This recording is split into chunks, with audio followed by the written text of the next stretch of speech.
डालमिया नगर में हम लोग इस वक्त मौजूद हैं और डालमिया नगर में हर चीज का उत्पादन हुआ करता था।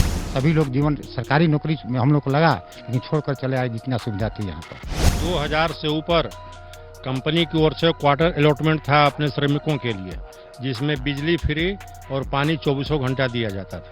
जहाँ यहाँ लोग कहते थे कि टाटा का नौकरी नहीं करके डालमिया का नौकरी बहुत बेहतरीन है। इसकी पेपर की क्वालिटी इतनी अच्छी थी कि इंडिया में ही सप्लाई नहीं होता था, सीधे कनाडा इसका टोटल पेपर जाता था। पूरे पोल पर लगा हुआ था यूनिट माइक्रो लाउड स्पीकर, जिससे सब इम्प्लाई लोग जो भी रास्ते में चलते थे पोल के नीचे खड़ा होकर न्यूज सुना करते। 8 जुलाई 1984 को ये बंद हो गई। जो भी सरकार आया उसने कभी इस पर ध्यान ही नहीं दिया। तो हम लोग 24-25 आदमी मिलकर जो है सुप्रीम कोर्ट में पिटीशन दायर किए। कुछ नहीं हो पाया और बहुत सारे लोग, जब फैक्ट्रीज बंद हुई तो बहुत सारे लोगों ने भूख हड़ताल भी किया। कितने सारे लोग भूखे मर गए।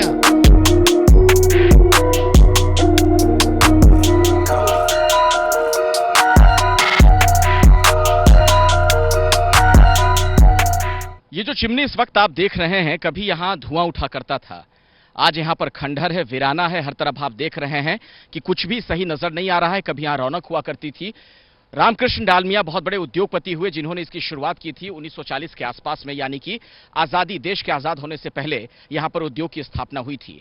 डालमिया नगर में हम लोग इस वक्त मौजूद हैं और डालमिया नगर में हर चीज का उत्पादन हुआ करता था। यहाँ के लोगों से मैं बातचीत करूंगा और सौभाग्य से मुझे कुछ ऐसे लोग यहाँ पर मिल गए हैं जो उस दरमियान काम किया करते थे यहाँ पर। उन्हीं से मैं पहले समझूंगा, उसके बाद मैं आपको यहाँ के बारे में भी बताऊंगा कि आखिर अगर ये यहाँ पर उद्योग हरा भरा रहता, सारी चीजें रहती, तो अभी ये पूरा इलाका कितना विकसित हो चुका होता।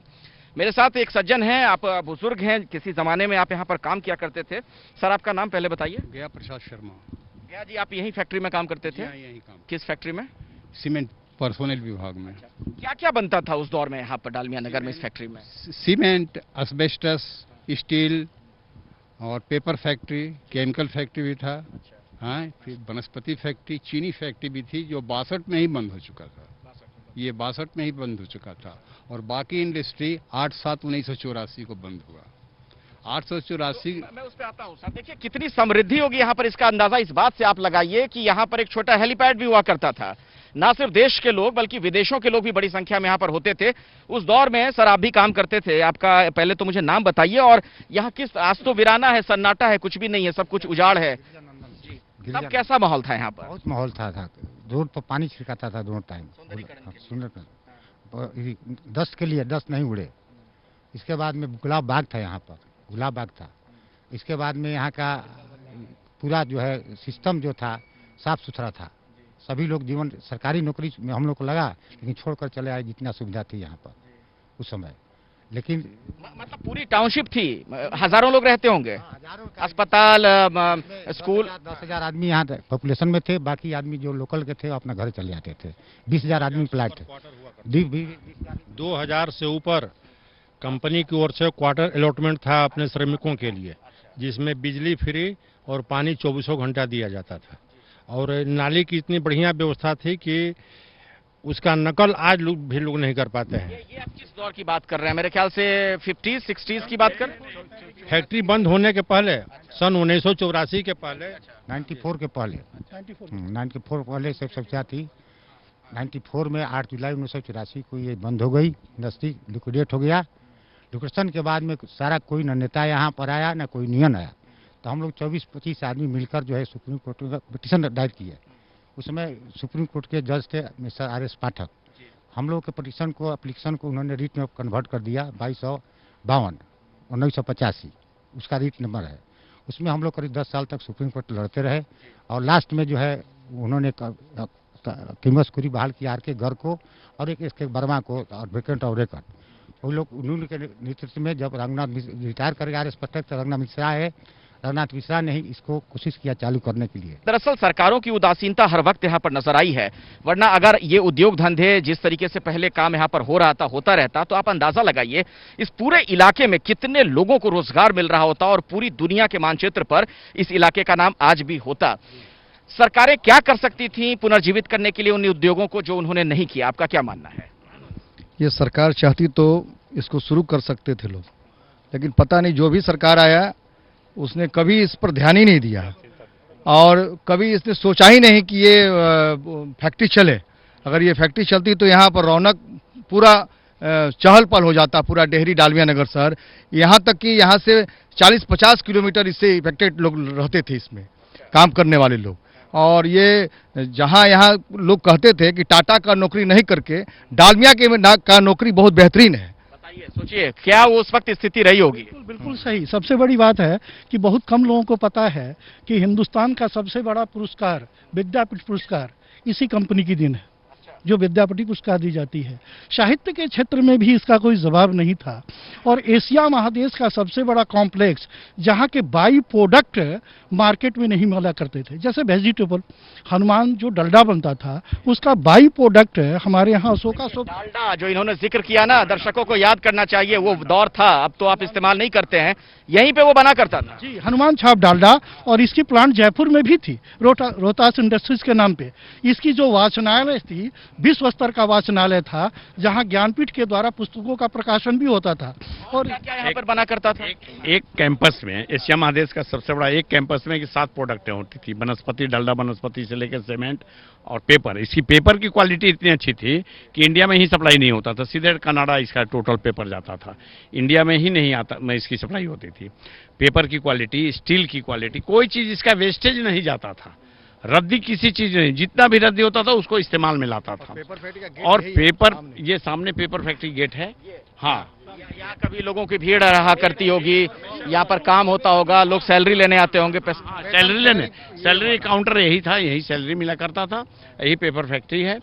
किसी समय में यहाँ एक रात्रि के समय में अगर छोटा सा गिर भी जाता था सुई वगैरह भी, तो आपको खोजने में कोई माने असुविधा नहीं होती थी, बहुत हाँ, इतनी आसानी से।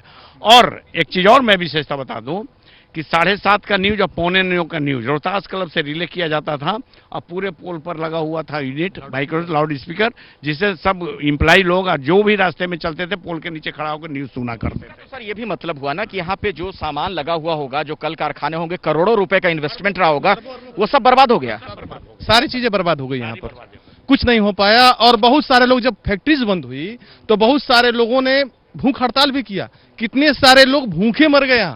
सरकार की उदासीनता इस प्रकार से रही। सोचिए जरा, बड़ी बड़ी बातें की जाती हैं, चाहे सरकार में कोई भी रहे, किसी भी पार्टी की सरकार हो, लेकिन जो जमे जमाए उद्योग धंधे थे उन्हें पुनर्जीवित करने के लिए ईमानदारी से प्रयास क्यों नहीं हुआ, वो भी उस बिहार में जिसे पिछड़ा राज्य माना जाता है। आप सोचिए, अगर यहाँ पर आबादी इस तरीके से रहती, इस तरह काम धंधे जो हो रहे थे होता, तो आज कितने लोगों को रोजगार मिल रहा होता और इसकी कितनी चर्चा हर जगह होती।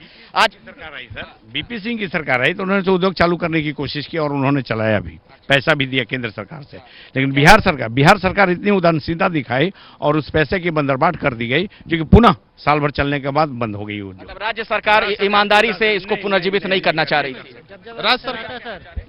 राज्य सरकार कोई ध्यान नहीं दिया, लापरवाही रहा। कुछ बरस पहले एल.एन. डालमिया जो थे यहाँ आए हुए थे फील्ड में, वो चलाने का प्रयास किए कि 40 करोड़ में इस फैक्ट्री को चलाया जा सकता है। ये लगभग 90 की बात, 90 दशक की बात है।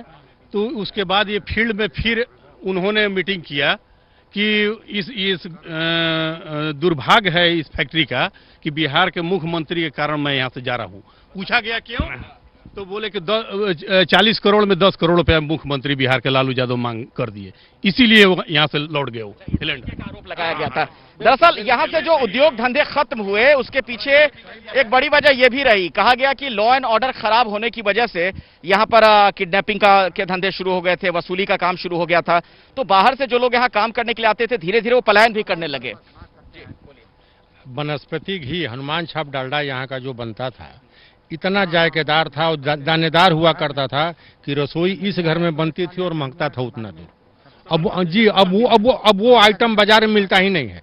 उस तरह का डालडा की क्वालिटी वनस्पति, हनुमान वनस्पति, उस तरह की क्वालिटी अब मार्केट में मिलता ही नहीं है। रसोई यहाँ बनती। ये आइए, मेरे साथ पैदल चलते हुए थोड़ा आप लोग उधर की तरफ आइए, क्योंकि यहीं पर ये पेपर मिल हुआ करता था, सुजीत, जो हम दर्शकों को दिखाना चाह रहे हैं। आप सोचिए ना, कितनी यहाँ रौनक रहती होगी, कितनी चहल पहल होती होगी, और हजार लोगों को रोजगार मिला था।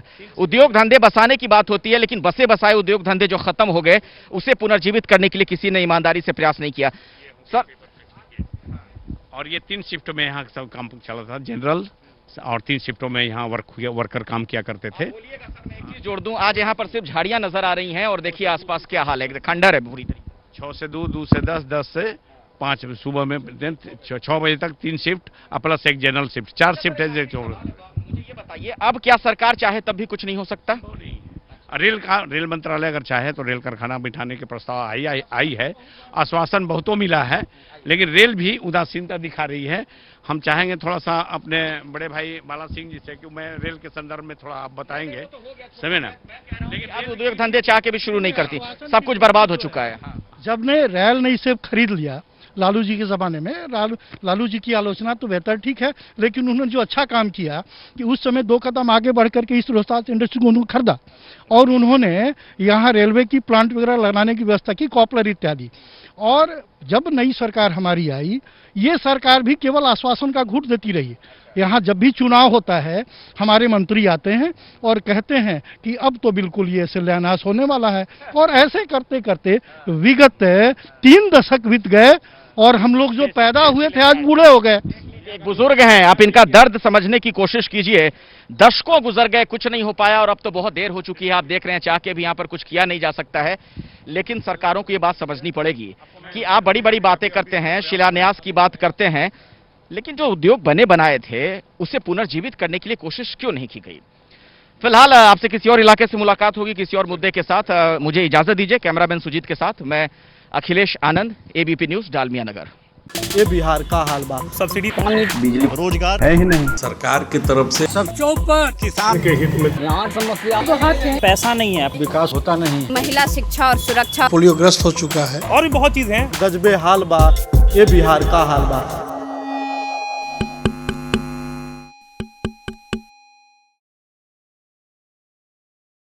एबीपी न्यूज आपको रखे आगे।